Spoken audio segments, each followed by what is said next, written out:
Luther Lee Emerson School. Here we are again, One School, One Book initiative.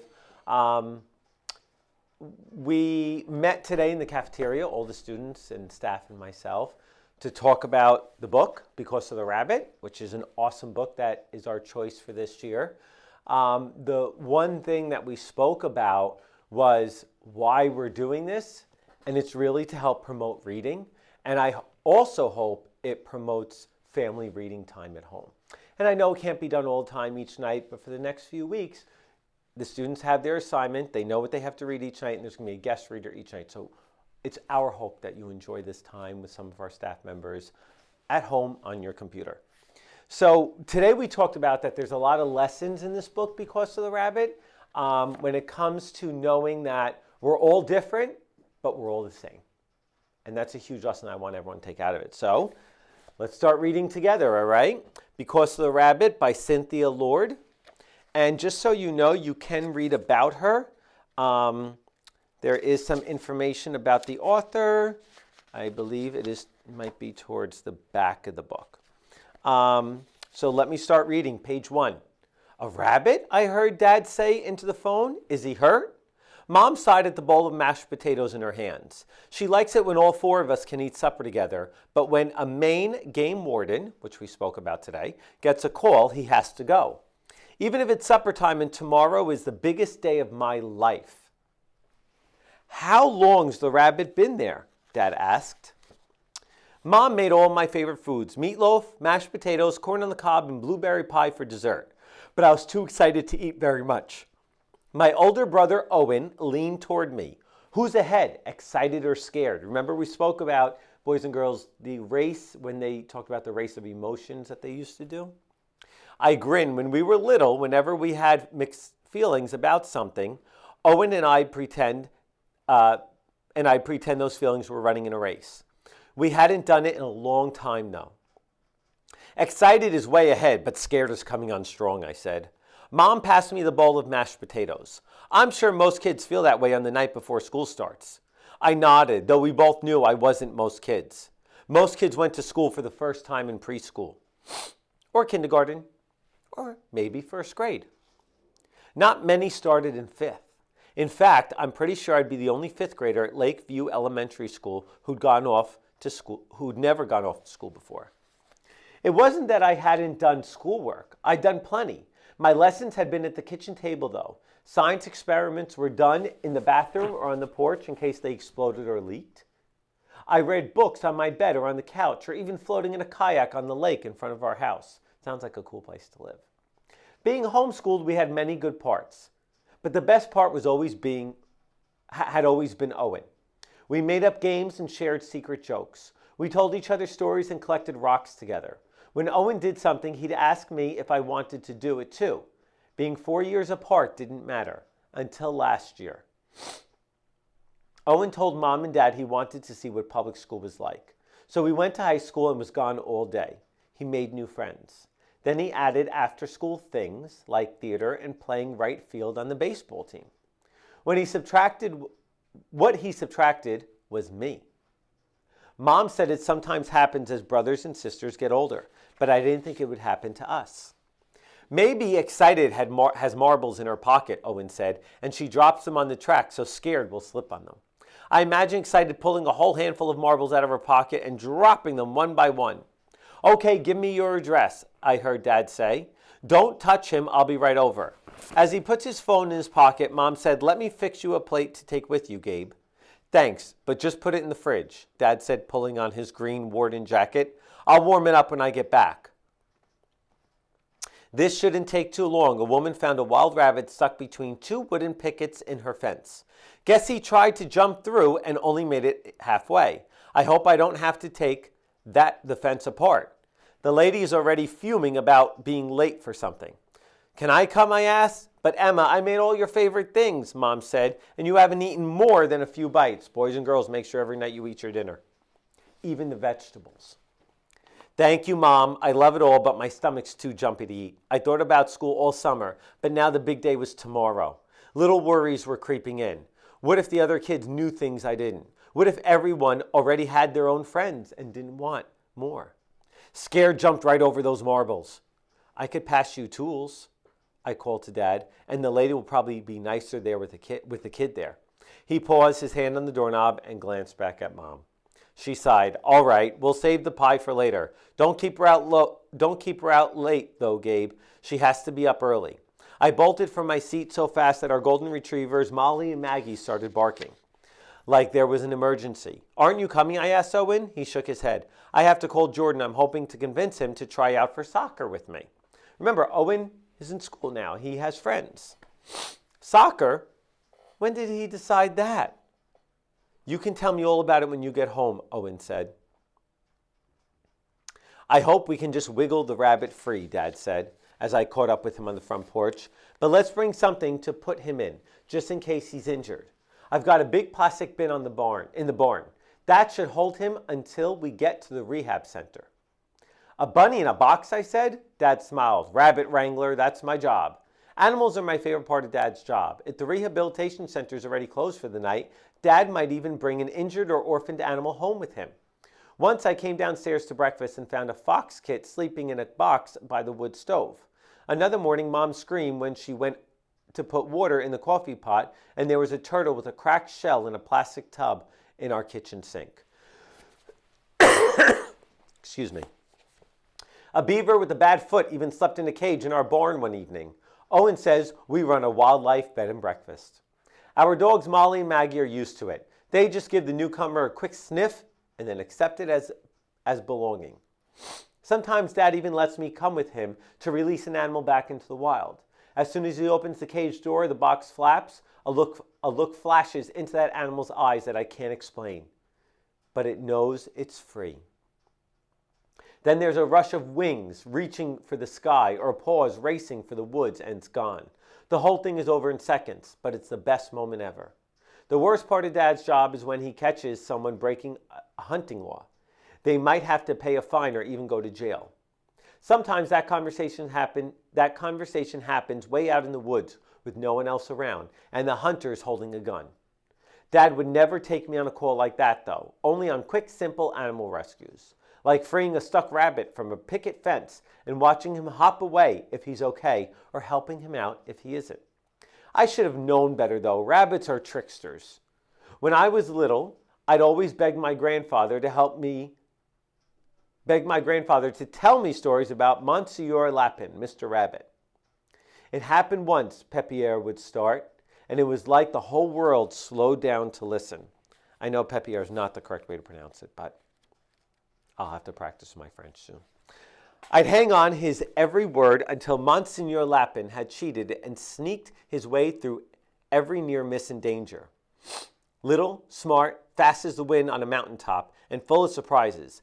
Anything is possible with rabbits. Now remember, I read this first part. I stopped here today in the cafeteria, right? And we discussed the characters. So we have Emma, the main character. We have Owen, her brother. Gabe, her father. There's her mom. I don't think we know her name yet. We know there's a rabbit and a picket fence, right? We know there's the grandfather. Let's see where all this story goes. And we looked at the cover today, and we said, what is the story about? And you guys came up with really awesome thoughts. I was proud of every single one of your answers. Page 9, a frightened rabbit can truly be scared to death. Peppery stories always begin with the words, it happened once. After that, each story took its own twists and turns, like a stream running this way or that way around the rocks. But it always ended with the words, so it was. When I was little, my grandparents were still alive. Owen and I used to visit Peppery and Memory, the grandmother, every summer at their house. Half a day way up north in Quebec, Canada. Dad would drop us off and pick us up a few weeks later. Even though Owen and I only lived with Peppery and Memory when we visited, Memory always greeted us with, you've come home. And she made it feel like home. I loved belonging there in the farm where Dad grew up. In the early morning, Peppery would wake Owen and me, and we'd go out in the fields as the sun came up. By mid-morning, we'd have picked baskets full of vegetables and berries. Then we'd help Memory bake things to eat and sell. If I didn't know how to use the sifter or how small to cut the strawberries, Memory would say, watch.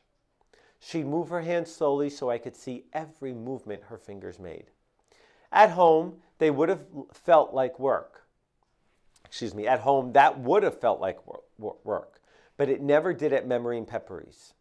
As we picked and baked, Peppery would tell us stories. He knew the name of every wild animal in the woods and skies around the farm and spoke to them like friends.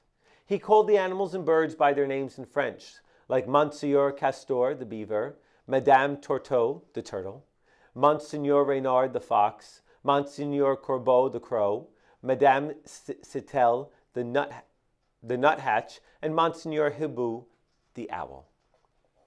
I hope I said those correctly.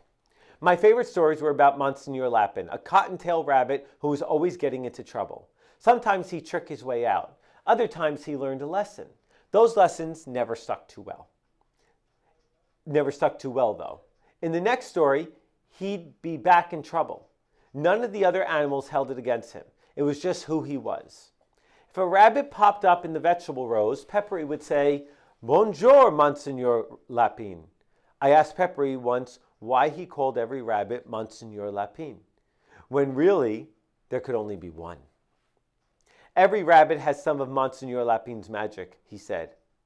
Rabbit magic is a powerful thing. As Dad drove, I watched out the window and thought how tomorrow would be like the border crossing to Quebec. You drive through the checkpoint, and there's a whole different country on the other side. School would change a lot of things. There might be a whole different me on the other side of tomorrow. I took a deep breath, the way Peppery always did, to pull a story inside me.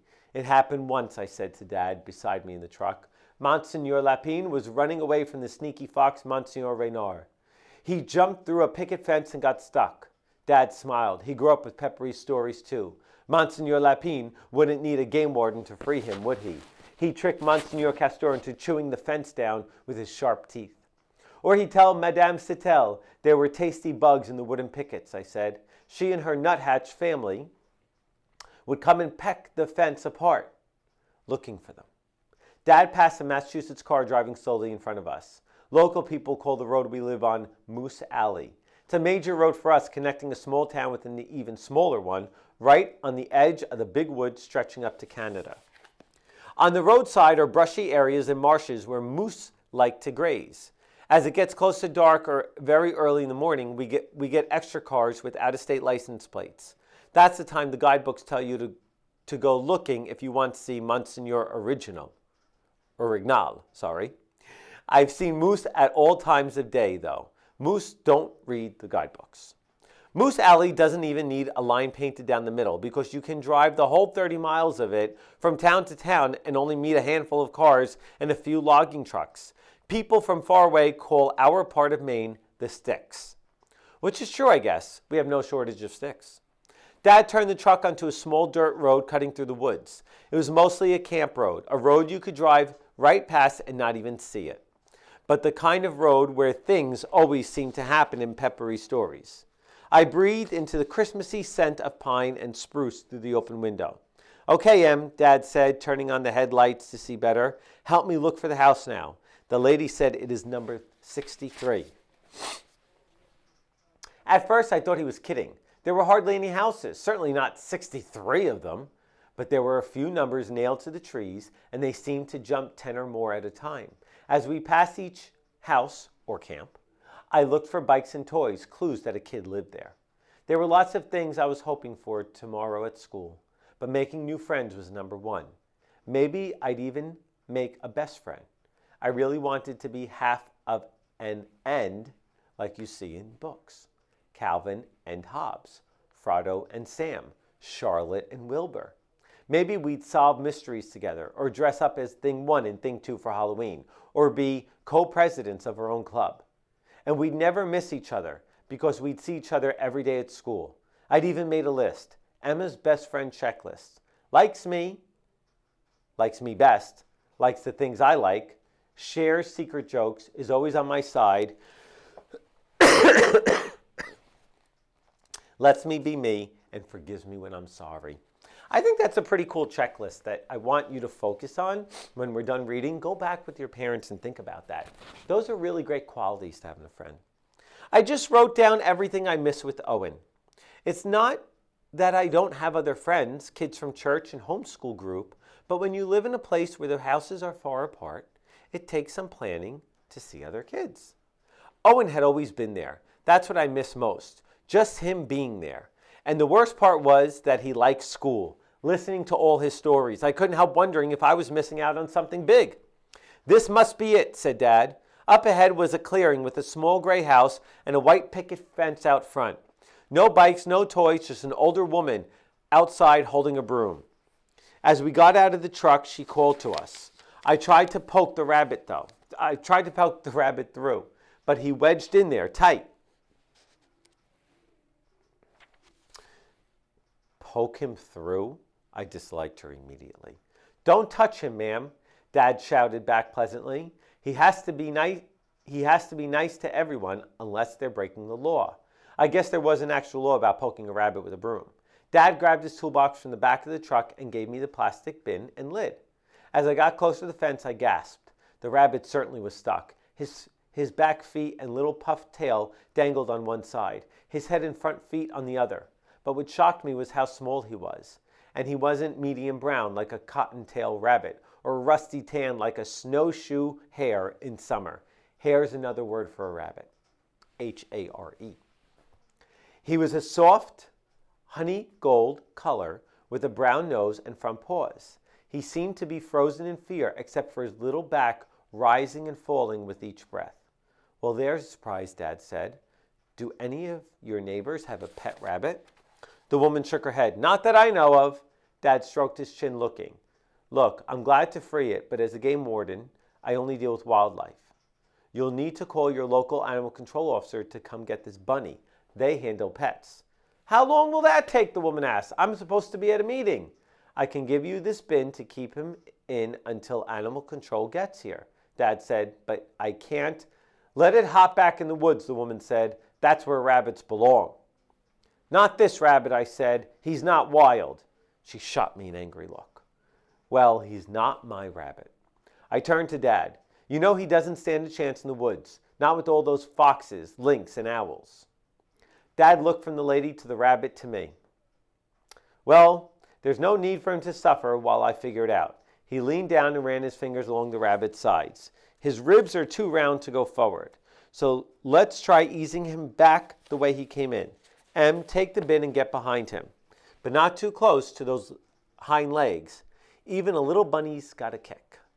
The bin was ridiculously huge for such a tiny rabbit. "It won't jump up and attack us, will it?" the woman asked. I saw Dad trying not to smile. "I don't think so, but maybe you'll like to go in your house, ma'am, just in case. Emma and I are trained rabbit wranglers, but I can't guarantee your safety." I bit the inside of my lips so I wouldn't giggle. The woman didn't look like she believed Dad, but she took some steps backward anyway. The rabbit's hind legs were hanging down limp on my side of the fence, but his little tail twitched. My hands were aching to touch him and see if he was as soft as he looked. But I didn't want to scare him even more. "Don't worry," I said, sitting on the ground behind him. "We're here to help you." Between the pickets, I watched Dad's hands on the rabbit's shoulders. "Come on, don't fight it," he said, turning the rabbit gently. "You've squeezed in here pretty good. It's going to take some work to get you out." The bunny's hind legs started kicking, wiggling him a little more onto my side. "It's helping," I said. "He's coming." "Good. Set the bin on its side so he'll back into it," Dad said. "Then as soon as he's inside, tip it upright and throw the lid on." As I was reaching for the bin, the rabbit gave a mighty kick, and suddenly he was out. For 1 second, he looked toward the woods, and I saw it. That same flash of wild in his eyes, seeing freedom. Then he leaped a funny little jump spin, landing on my leg. Maybe he was just so happy to be out of the fence that he couldn't help himself. But it gave me the chance to grab him. "Got him!" "Great job, Em." Dad turned to look behind him. "Ma'am, let's call your local..." But the lady was already in her car. "Well, what do you expect me to do with him?" Dad called. Her car windows were rolled up, though. She backed out of the driveway and took off down the road. Dad and I stood there listening to the sound of her tires crunching the rocks. I held the rabbit against me, his hind legs tucked in the crook of my elbow. He was scared to death, still as stone, except for his heart beating wildly under my hand and his whiskers tickling my neck with each panting breath. You can't leave him here, I told Dad firmly. That lady doesn't care what happens to him.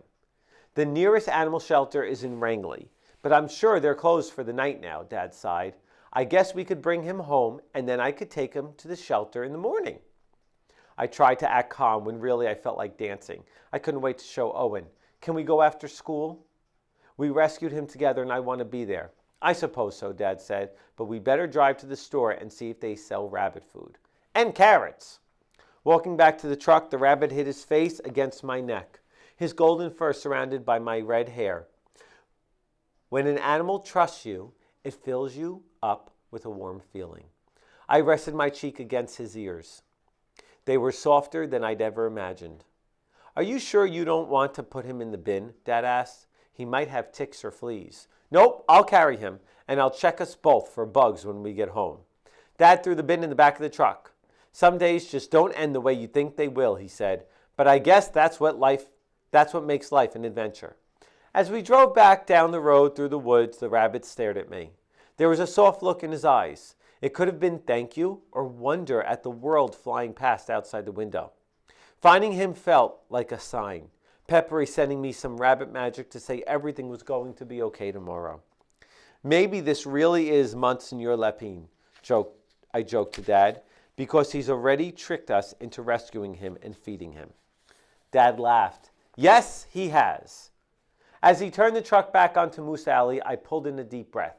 It happened once. Monsignor Lapine was running away from Monsignor Reynard and jumped through a fence and got stuck. So we pretended to be a helpless little bunny, a little pet bunny. He convinced a Maine game warden and his daughter to save him, bring him home, and give him a feast of carrots. Dad nodded. So it was. Looking at the rabbit in my arms, my heart hurt, but in a good way. I'd heard of love at first sight, but I always wondered if that was a real thing or just something people said. But that's how I felt. That's how it felt. I loved him already. It's a powerful thing to rescue something. It changes both of you. We're going to stop there. Close your books. I know it's hard to do. I know you're all anxious to continue reading, but let's do this day by day together. I hope everyone enjoys this time as a family, and if maybe sometimes it can't be as family, just a child alone, that's okay too. But I hope you'll enjoy this book and the lessons it has, and to see how we, as humans, as educators, as students, as parents, as Demorest community members, can how this book can touch us. All right? Thank you so much, everyone. Have a great night. Off to bed, everybody.